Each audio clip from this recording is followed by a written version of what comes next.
Përshëndetje të nderuar zonja dhe zotrinj. Ja ku po ritakohemi sërish me mua Tyrona Lilin për të ndarë një histori shumë të dhimbshme. Do të flasim për një histori dashurie të ndaluar. Vajza në fjalë, e cila ka shkruar këtë histori, është tepër e thyer nga e vërteta që e ka kuptuar pasi zemrën ja ka besuar këtij djalit. Ato kanë dalur që të jenë kushëri, nuk e kanë ditur që janë kushëri, mos afrimiteti që po ndodh kohën e fundit, tashmë që njerëzit janë larguar, nuk shkojnë tek njëri tek tjetri, kanë larguar farefisnin, normalisht që do të ndodhin edhe fenomene të këtilla që fëmijët do të rriten, do të dashurohen dhe nuk e din në fakt se me kë dashurohen. Dhe një ngjarje e tillë i ka ndodhur edhe kësaj vajze.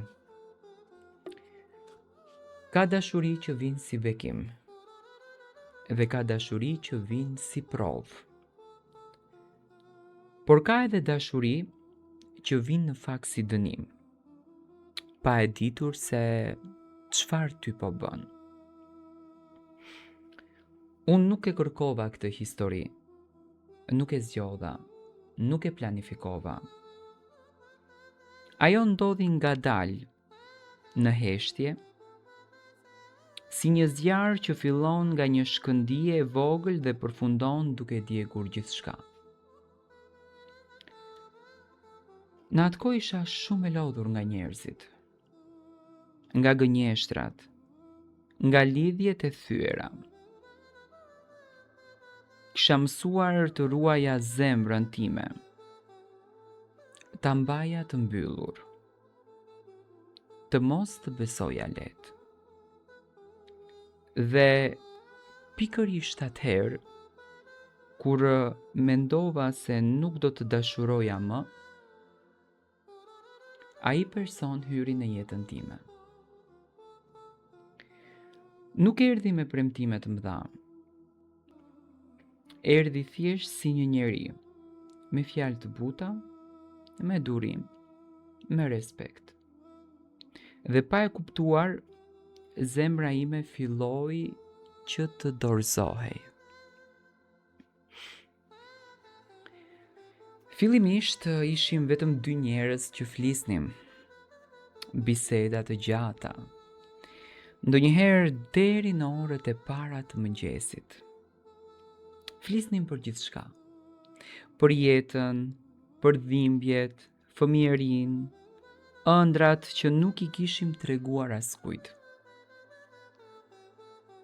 Ai në fakt mua më dëgjonte si askush tjetër. Nuk më ndërpriste, nuk më gjykonte. Më shikonte sikur çdo fjalë e imja kishte një farë lloj rëndësie.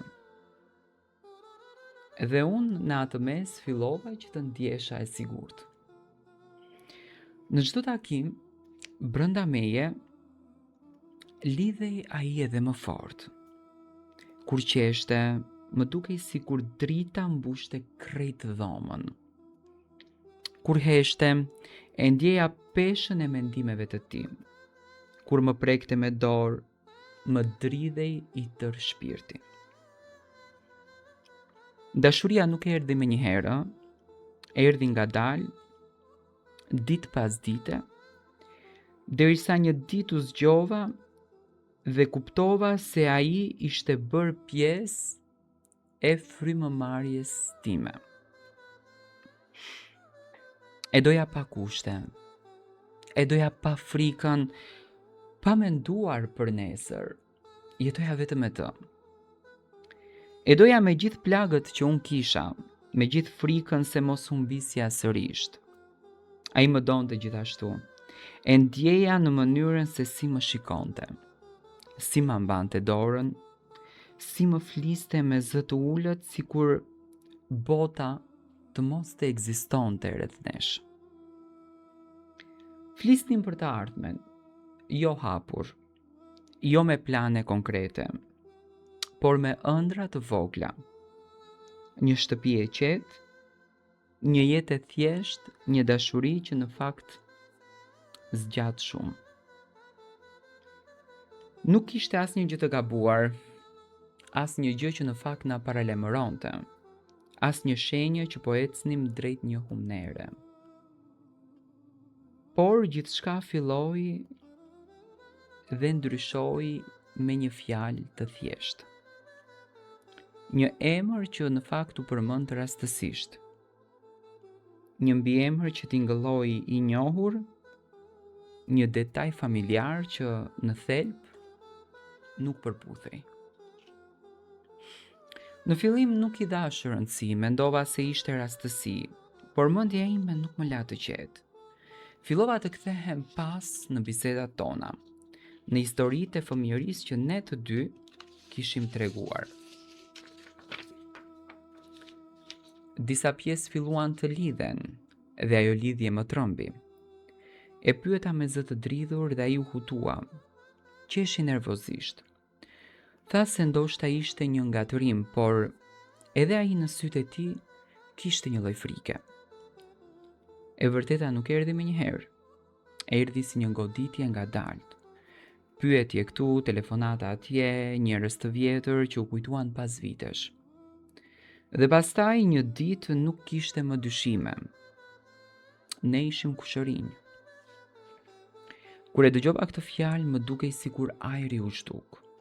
Trupi më mpir, zemra më rau aq fort sa mendova se do të bie pa ndjenja.